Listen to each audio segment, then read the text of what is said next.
Good day everyone, my name is Irysh and for today I'm going to discuss the importance of national territory. So the national territory, it is comprises of the following. First, we have the Philippine Archipelago. Second, all the territories over which the Philippines has sovereignty or jurisdiction. Third is the internal water. So for us to easily understand, let's break it down. So we have the three components of national territory. First, we have the terrestrial domain. This refers to the land, whether it's agriculture, forest, mineral, land, and national park under the sovereignty or jurisdiction of the Philippines. Second, we have the fluvial domain. So this refers to the internal and external waters under the sovereignty or jurisdiction of the Philippines. Third, we have the aerial domain. So this refers to the airspace above the land and the water. Let's now proceed with the other areas included in the Philippine Archipelago. First, we have the territorial sea. This is the 12 nautical mile zone from the low water mark from the sea. Next one, we have the seabed. It is the bottom of the sea. Third, we have the subsoil. Everything beneath the soil including the mineral and natural resources. Fourth, we have the insular shelves. It is part of the island that remain underwater. Fifth, we have the other submarine areas, are all other areas under the territorial sea. And now, let's also talk about the inbound, outbound, domestic, and local tourism. Inbound tourism means visit to a country who are not residents of that country. Next is the outbound tourism, means visit by residents of a country outside that country. Third is the domestic tourism. At its highest level, domestic tourism involves residents of a country traveling within the same country. Last but not the least is local tourism. Basically refers to the exploring your own country's territory. Hi, I am Joevelle Cahambing. So for today, I am going to discuss the three branches of the Philippine government. So our federal government has three parts, which are the legislative, executive, and the judicial. And under the 1987 of the Philippine Constitution, the three branches of the Philippine government is created to provide a separation of power. The Philippine government seeks to act in the best interest of its citizens through the system of checks and balances. And first is the Article 6, which is the legislative branch. They are the one who alter, repeal the laws, improve or set for taxes, approve the national budget, and approve or reject president appointments. And under bicameral system, the Congress is composed of senators and House of Representatives. Next is the Article 7, which is the executive branch. It is composed of the President, Vice President, and the Cabinet Secretaries. The executive branch has the authority to administer the law primarily by bringing lawbreakers to trial and to appoint officials and oversee the administration of government responsibility. So, third one is the Article 8, which is the judicial branch. It is composed of the Supreme Court, Court of Appeals, Court of Tax Appeals, Sandigan Bayan, and other lower courts. Sila naman yung nag-evaluate ng laws. Sila yung nag-i-interpret ng laws na na-approve ng president. Tinitignan nila kung yung batas na na-aprubahan is talaga namang tama. So, from legislative to executive, then pupunta naman sa judiciary. Mabuhay! I am Janine Reyes from BSTM 6B. Department of Tourism, or also known as the Kagawaran ng Turismo, is responsible for the regulation of the Philippine tourism industry and the promotion of the Philippines as a tourist destination. The Department of Tourism is mandated to encourage, promote, and develop tourism as a major socio-economic activity to generate foreign currency and local employment and to spread the benefits of tourism to a wider segment of the population with the support, assistance, and cooperation of both the private and public sectors. So take note, the Department of Tourism is just responsible for the marketing and promotion of the Philippines as a tourist destination. The Department of Tourism is located in Makati and it was formed in May 11, 1973 under President Ferdinand Marcos Sr. and he splitted the Department of Trade and Tourism into two separate departments. And Department of Tourism is formerly named as the Ministry of Tourism. The first successful project of the Department of Tourism is WOW Philippines under Senator Richard Gordon on 2003. And Richard Gordon used this slogan to promote our tourism in so many ways, such as Walk Our Walls, which pertains to our intramuros, Warm Over Winter, which pertains to our beaches, and etc. Back in 2012, the Philippine government started a campaign that branded the country as a perfect destination for beach bums and dive lovers. The slogan, "It's more fun in the Philippines," played a crucial role to educate people about how fun it would be to visit the country. As a result, we saw a successive rise in foreign visits to the Philippines over the past few years, with a remarkable portion being those from Western countries. Aside from the Department of Tourism itself, DOT has its administrative bodies or the 8 agencies under DOT. So first is the TPB or the Tourism Promotion Board. It's all about and it is responsible only for promotion and marketing.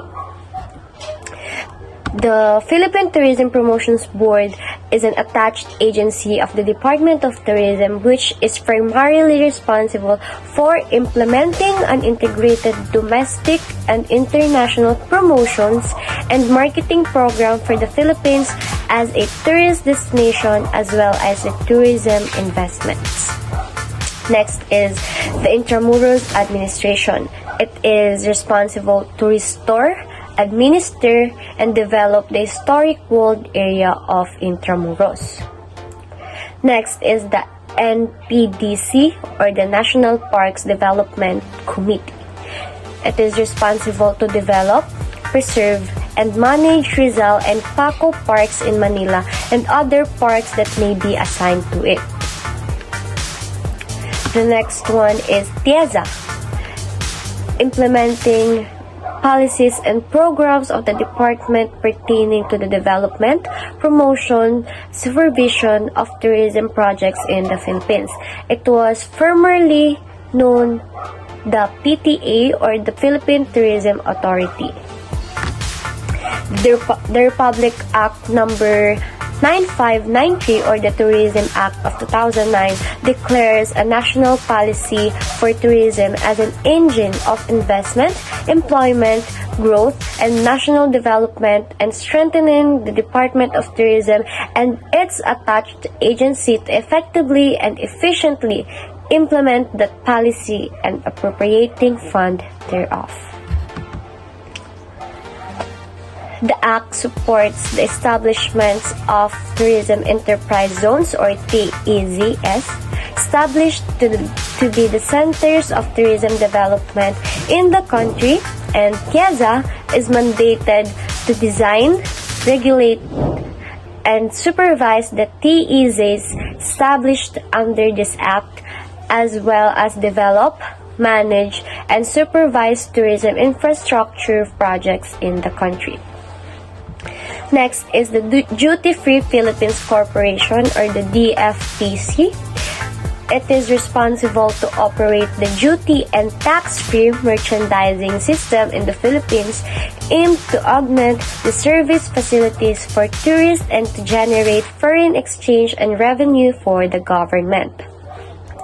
In the service of Philippine tourism, the DFPC is committed to make duty and tax-free goods and local goods available to international travelers and balikbayans by operating retail outlets in international points of entry and the major tourism areas. Next is the Nayong Filipino Foundation. It is a non-profit organization and it is responsible for the promotion of research development projects on social science, humanities, and other related fields. Next is PRA, or the Philippine Retirement Authority.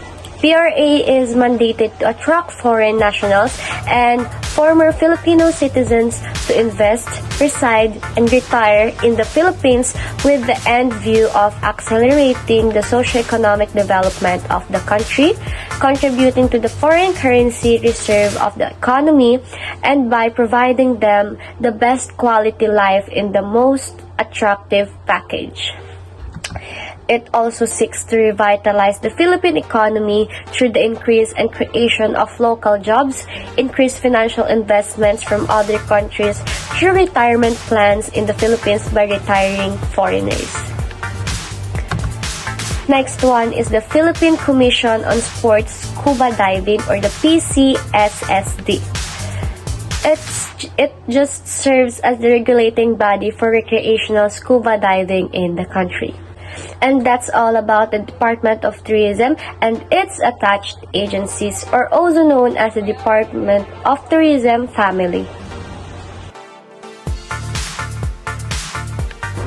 Mabuhay, my name is Mikhalia Charles, and now I will be discussing the Tourism Act of 2009. Before we discuss tourism law, let's first define those two words. Tourism refers to a social, cultural, and economic phenomenon wherein there happens to be a movement of people to different places, locally and internationally, for personal or business purpose, while law naman refers to a set of rules and regulations. Combining these two, tourism law then refers to state and federal and international laws that regulate various aspects and functions of tourism industry.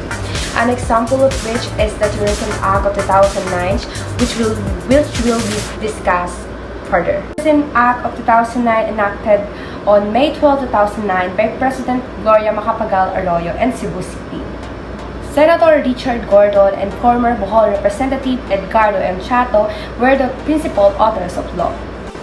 Tourism Act is an act declaring a national policy for tourism as an engine of investment, employment, growth, and national development. And it's strengthening the Department of Tourism and its attached agencies to effectively and efficiently implement that policy. It is a policy that acknowledges tourism as an indispensable element of national economy and an industry of national interest and importance. In the law, tourism is seen as the industry that must be harnessed to stimulate socio-economic growth. The STDP is an initiative under the Transforming Communities Toward Resilient, Inclusive, and Sustainable Tourism Tourist Program of the DOT. The STDP is a collaboration among the DOT, the provincial government of Palawan, the LGU, the municipalities of Coron and El Nido, and the Asian Development Bank, or called ADB, is aimed at making Coron and El Nido tourism development sustainable and inclusive. That's all. Thank you for watching. Mabuhay!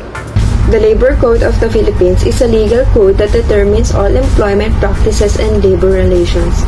In the Philippines, this is to help protect employees and employers while ensuring that neither is subject to unfair treatment or exploitation. Labor law is made so that no employees in the Philippines must work for over 8 hours a day.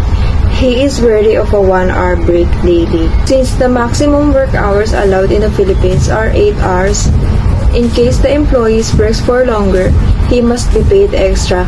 This includes additional compensation of 25% of his regular work wage. In case an employer requires a worker to work during the night anytime between 10 p.m. and 6 a.m., he must be paid a minimum of 10% over and above his regular wage for each hour.